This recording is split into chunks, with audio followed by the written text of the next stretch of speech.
வெள்ளிக்கிழமை நிகழ்வு அப்படின்னு சொல்லிட்டு இந்த பிரஷ் பிரச்சனை காட்டுவாங்க அப்படின்னு எதிர்பார்த்தோம். பட் அதுக்கெல்லாம் நேரமே இல்லை. ஏன்னா சேதுவோடைய இன்னைய சம்பவம் சரியான ஒரு சம்பவம்.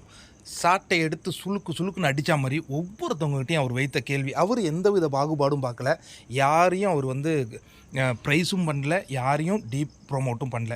யார் யார் என்னென்ன தவறுகளை தெரிந்தே செய்தார்களோ அது ரொம்ப அழகாக அட்ரஸ் பண்ணாருங்க. இது பார்க்குறதுக்கு இந்த எபிசோடு போன ஏதோ ஒரு எபிசோட் சூப்பராக இருந்தது. அதுக்கப்புறம் இந்த எபிசோட் சூப்பராக இருந்தது அப்படின்னு சொல்லுவேன். ஃபஸ்ட்டு அட்ரஸ் பண்ண விஷயம் வந்து பாரு.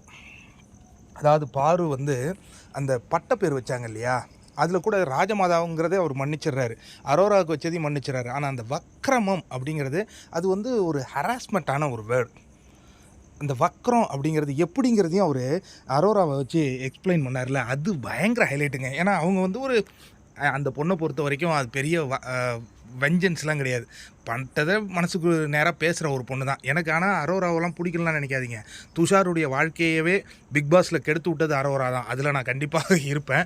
இந்த நிகழ்வில் வந்து அந்த பொண்ணு போய் ஒரு சிம்பிள் காட்டுது, அதை வந்து ஒரு ஆபாச குறியீடு அப்படின்னு கிட்டத்தட்ட ஒரு 3 நாள் அதை பிடிச்சிக்கிட்டு இவங்க ராணியாக இருக்கும் பொழுது அது எனக்கு நல்லா தெரியுது.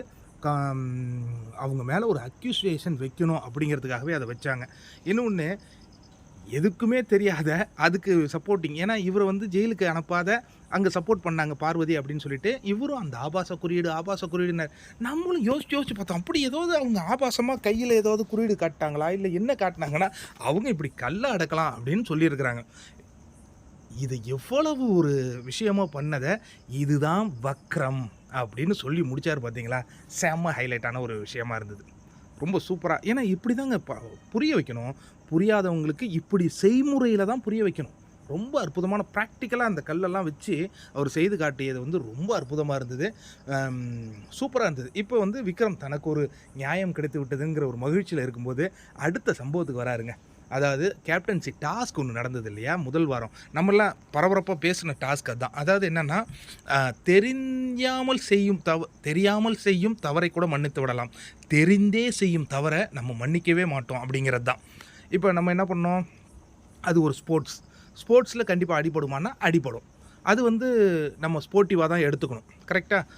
ஆனால் இப்போ விஜய் சேதுபதி ஒரு குறும்படம் போட்டார். இன்னொரு குறும்படம் போட்டிருந்தாருன்னா சபரியோடைய முகத்தில் இன்னும் கிழிஞ்சிருக்கும். ஏன்னா நான் மேன் ஹேண்டிலிங் பண்ணலை அப்படின்னு போய் விக்ரம் கிட்ட சொல்லியிருக்காரு. விக்ரம் அதுக்கு என்ன சொல்லியிருக்காரு, ஏன்டா பண்ணாதான் என்ன, அந்த உற்சாகத்தில் அவர் சொல்லியிருக்காரு. ஆனால் அதுக்கப்புறம் சபரி ஒரு வார்த்தை சொல்லுவார், நான் தெரிஞ்சே தான் இடித்தேன் அப்படின்னு. அது மட்டும் குறும்படமாக வந்திருந்தா சபரி எங்கெங்கே கொண்டு போய் முகத்தை வச்சுருந்துருப்பார், யோசிச்சு பாருங்கள்.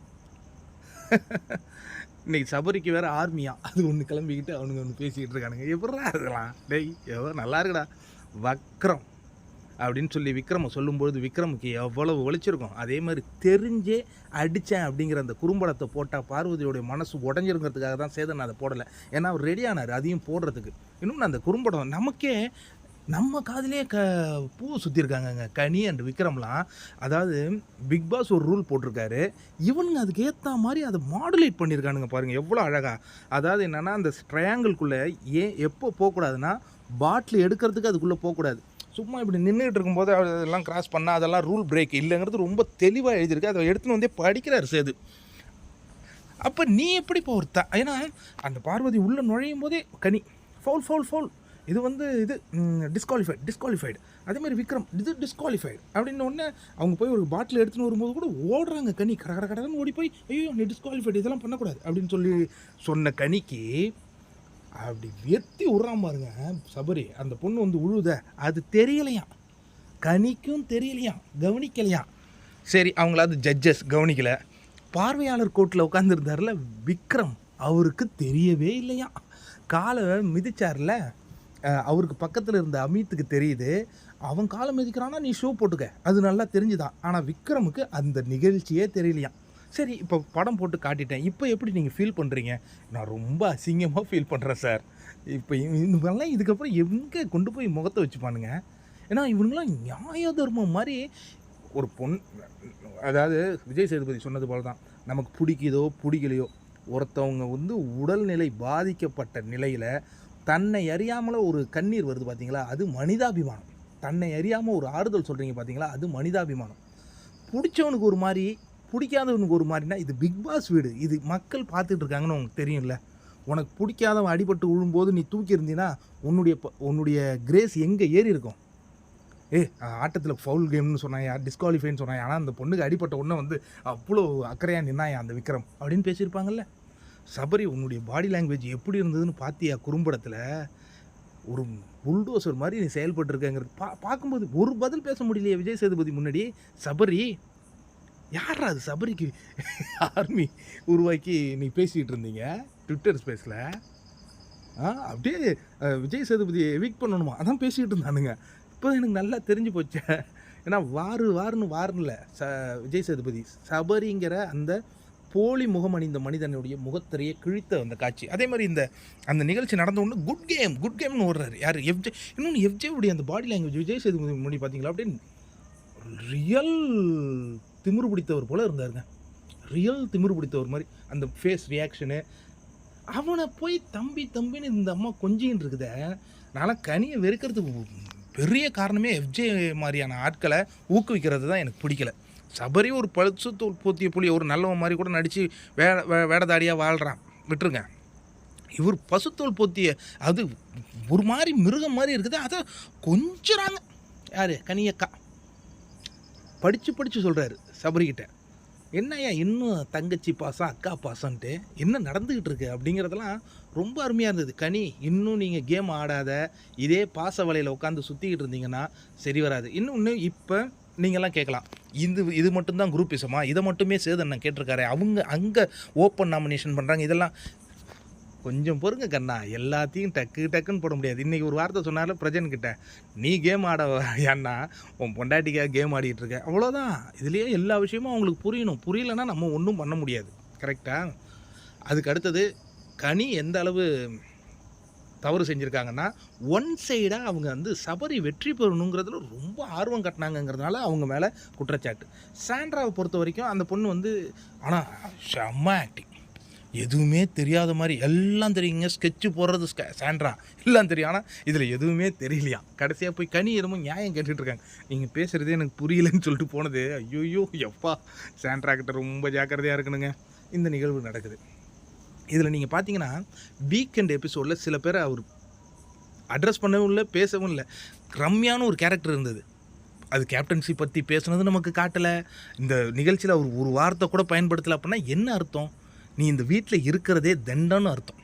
ஆனால் அந்த பொண்ணுக்கு ஓட்டு போட்டு மேலே நம்ம உட்கார வச்சு அழகு பார்த்துட்டு, ஆனால் ஓட்டு போடணுங்க ரம்யா மாதிரி ஆளுகளுக்கு. ஏன்னா வீடு கட்டணும்ல, ரொம்ப கஷ்டப்பட்டுட்டு இருக்காங்க, அவங்க வீடு கட்டணும். திவாகரை விட அதிகமாக சம்பளம் வாங்கணும்னு வேற சொன்னாங்க, இன்னுமா அதை வச்சு கட்டலன்னு தெரில. பட் அவங்களுக்காக ஓட்டு போட்டு அவங்களை நிற்க வைப்போம், நல்லது. ரொம்ப அற்புதம். அந்த முடிவெல்லாம் வந்து ரொம்ப சூப்பராக எடுப்பாங்க. ஏன்னா சபரிக்கு ஆர்மி இன்றைக்கி கிரியேட் ஆன மாதிரி அவங்க அது பண்ணுங்க, நல்லாயிருக்கு, பார்க்குறதுக்கு நல்லாயிருக்கு, கேட்குறதுக்கு நல்லா இருக்குது. அடுத்து சபரியுடைய கேப்டன்சி பற்றி ஒரு இன்வெஸ்டிகேஷன் நடந்தது.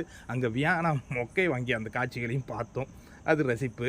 அதுக்கப்புறம் என்னது, பாரு கிட்ட கேட்கல, ஆனால் அதில் சரியான பாயிண்ட் எடுத்து வச்சது அரோரா. கன்ஃபியூஸ்டாக இருந்தார் சார், அவர் வந்து கன்ஃபியூஸ்டாக இருந்தார். அந்த பொறுப்பை வந்து அவரால் செயல்படுத்தவே முடியல. ரொம்ப அருமையான பாயிண்ட் எடுத்து வச்சாங்க. சுபிக்ஷாவும் நல்ல ஒரு பாயிண்ட்டை எடுத்து வச்சாங்க. அவர் கன்ஃபியூஸ்டு ஸ்டேட்லேயே இருந்தார் சார். அவர் வந்து நிறைய ஓவர் திங்கிங்கில் இருந்தார் அப்படிங்கிற அந்த பாயிண்ட்ஸ்லாம் நல்லா இருந்தது. இன்னொன்று, எஃப்ஜே சொன்னால் கேட்டுப்பானான், அதனால் அவர்கிட்ட கெஞ்சி போய் கேட்பாரான், தூங்காத தம்பி. இன்னொன்று, எஃப்ஜே தூங்குறது தெரியல, மைக் மாட்டுறது. இன்னொரு விஜய் சேதுபதி இந்த இதில் ஹைலைட் என்ன தெரியுமா? எஃப்ஜே நீங்கள் அடுத்த வாரம் கேப்டன் ஆகிட்டீங்க, யாரை மாதிரி இருக்கக்கூடாதுன்னா உங்களை மாதிரி நீங்கள் இல்லாத பார்த்துங்க அப்படிங்கிறதுலாம் எஃப்ஜேக்கான கொடுத்த மிகப்பெரிய சுழுக்குன்னு தான் சொல்லலாம். எனக்கு சில வார்த்தைகள் போடலான்னு நினைக்கிறேன், பட் நம்ம அதை மரியாதை கரைச்சி அதெல்லாம் மாற்றிக்கிறேன். வேறு என்ன பண்ணுறது, இவங்க ரெண்டு பேரையும் பார்த்தாலே அப்படி இருக்குது. அப்பால ஒரு வன்மம். கமருதீன் நல்லா யோசிங்க, உங்களை விஜய் சேதுபதி அட்ரஸ் பண்ணுறதே இல்லை அப்படின்னா என்ன அர்த்தம்னா, நீங்கள் கேம் இன்னும் ஆடலைன்னு அர்த்தம்.